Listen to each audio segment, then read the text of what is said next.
गुंडा होता क्या है, गुंडा की परिभाषा क्या है, गुंडा होता क्या है, हम लोग क्या कार्रवाई करते हैं गुंडा की।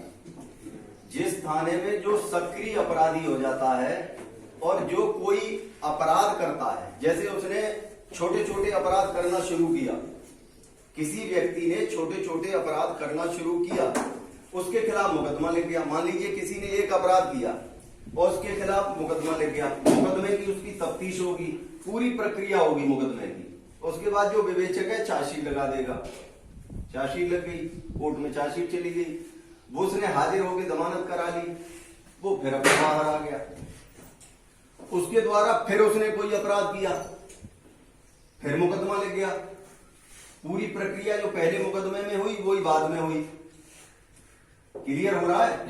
अब अगली बार पुलिस क्या करेगी, ये पुलिस का निरोधात्मक अधिनियम है।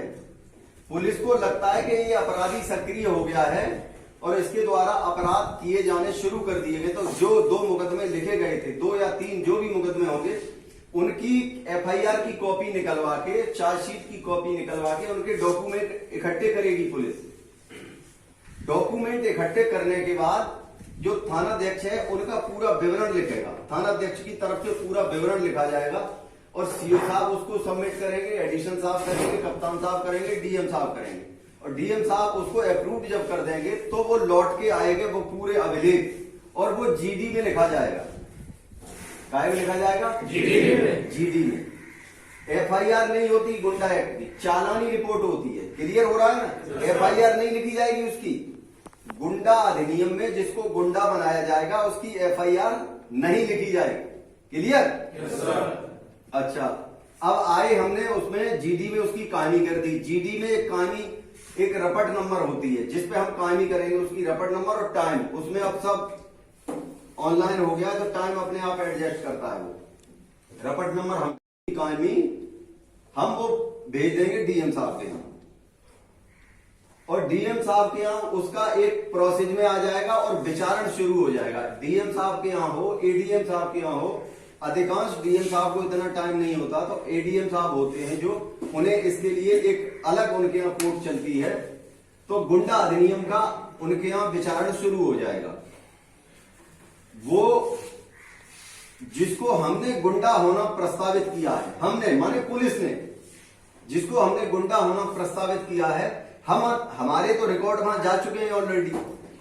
वो जो गुंडा है वो एक अपने वकील के माध्यम से अपना पक्ष रखेगा डीएम साहब को। डीएम साहब उनकी भी सुनेंगे, हमारी भी सुनेंगे।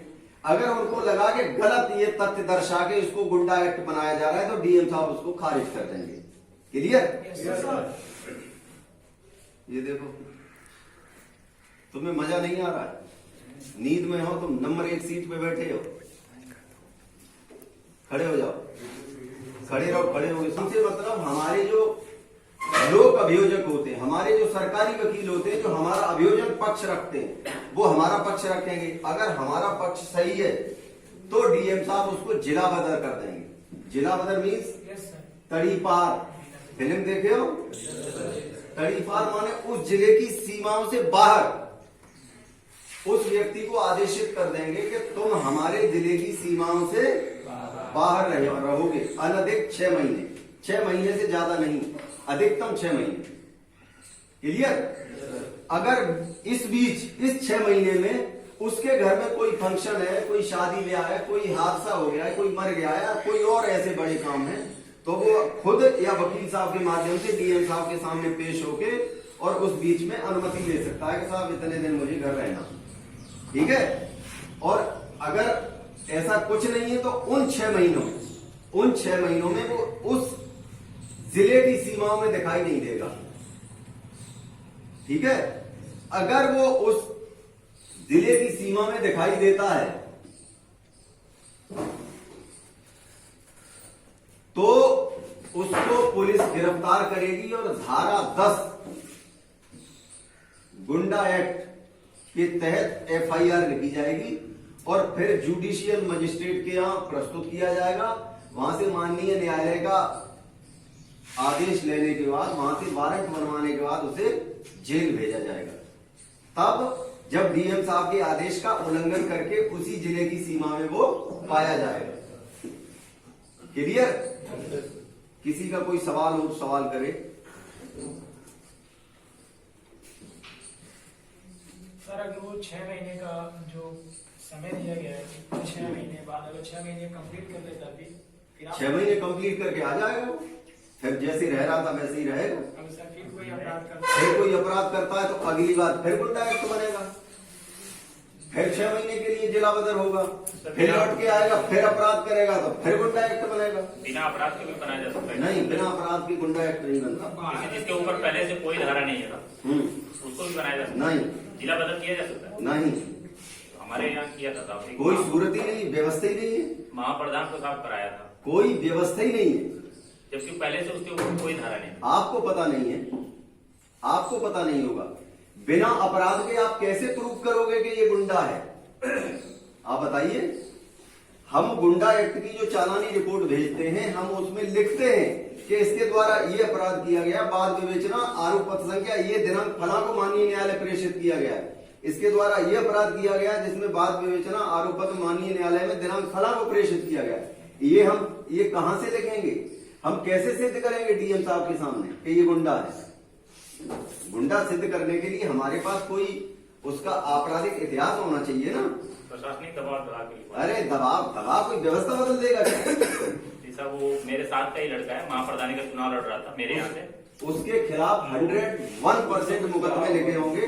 वहां आपके थाने पे भले न लिखे हों, दूसरे थाने में लिखे होंगे, लिखे जरूर होंगे, बिना लिखे नहीं होता। सर अगर मान लीजिए 6 महीने के लिए बाहर कर देगा और 6 महीने के अंतराल में कोई कर दिया तो कोई गुंडागर्दी कर दे तो मुकदमा लिखा जाए, बताया तो। मतलब अंदर ही, हाँ, अंदर बाहर। देखिए, अपराध जब करेगा, अपराध वो जब भी करेगा तो उस अपराध का उसे दंड मिलेगा, मुकदमा लिखा जाएगा। इस 6 महीने में अगर उस क्षेत्र में वो दिखाई भी दे गया तब भी धारा 10 का अपराध कर रहा है वो, फिर 6 महीने बढ़ जाएगा। 6 महीने नहीं बढ़ेगा, फिर अलग से मुकदमा लिखा जाएगा धारा 10 का, जेल चला जाएगा। वो जाएगा जेल, जुडिशियल मजिस्ट्रेट डीएम साहब के यहाँ नहीं जाएगा। जेल जाएगा। हाँ, जेल जाएगा। ठीक, कुछ और क्लियर करना किसी को? तुम्हारा सवाल क्लियर हुआ? हाँ सर, एससी एसटी और गुंडा एक्ट दोनों एक साथ लगते हैं क्या? एससी एसटी से गुंडा से कोई मतलब नहीं। एससी एसटी एक्ट लगता है या आईपीसी के मुकदमे लिखे जाते हैं उनके साथ। एससी एसटी अकेला नहीं लगता और गुंडा एक्ट के साथ नहीं लगता, क्योंकि गुंडा एक्ट की एफआईआर नहीं लिखी जाती, और जो एससी एसटी एक्ट है वो किसी एफआईआर जो लिखी जा रही है उसके साथ वो एक्ट अटैच होता है। क्लियर? जैसे अगर किसी ने एससी एसटी एक्ट में मतलब एससी एसटी को मारा है तो उसके खिलाफ एफआईआर, हाँ, एफआईआर होगी उसके खिलाफ आईपीसी की, आईपीसी और एससी एसटी का मुकदमा साथ उसमें लिखा जाएगा, उसमें आरोप पत्र लगेगा, वो अलग प्रक्रिया है। उसके बाद जब वो छूट के आएगा तो वो उसमें गुंडा एक्ट में दिखाया जाएगा वो उसका अपराध कि इसने ये अपराध किया था। वही का जैसे हमारे यहाँ हुआ था, कांड हुआ था जिसके ऊपर लगा था, तो इस टाइम वो जिला पंचायत सदस्य है, तो मतलब कहते हैं कि जैसे कि अब कोई फर्क नहीं पड़ेगा, ये वो वैसे कहते हैं। किस चीज का फर्क नहीं पड़ेगा? जैसे मतलब उसके ऊपर लगा था एससी एसटी एक्ट, ये हो रहा था एससी एसटी गुंडा एक्ट दोनों लगा था उसके ऊपर। गुंडा एक्ट आप समझ ही नहीं पाए इसका मतलब। जो आपने अपराध किया है, जो आप कर चुके अपराध, 1 अपराध किया, 2 अपराध किया, 3 अपराध किया, वो आपका अपराध कर चुके। अब जो अगला गुंडा एक्ट का है वो पुलिस की कार्रवाई है, उससे अपराध से कोई मतलब नहीं। जो आप अपराध कर चुके हैं वो तो आपको सजा मिलनी ही है। ये पुलिस अपनी तरफ से लगाती है कि ये सक्रिय अपराधी है, ये क्षेत्र में गुंडा है, जिसके द्वारा ऐसे ऐसे काम किए जा रहे हैं, इसके डर से लोग इसके खिलाफ गवाही नहीं दे रहे हैं। पुलिस लिखती है अपनी तरफ से, पुलिस ही वादी रहती है, इसमें पब्लिक का कोई नहीं रहता वादी। ठीक है ना? कुछ और किसी क्लियर करना?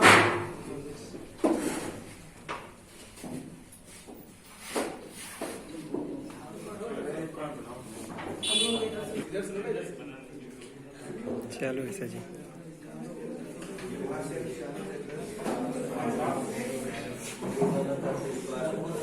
बंद कर दो।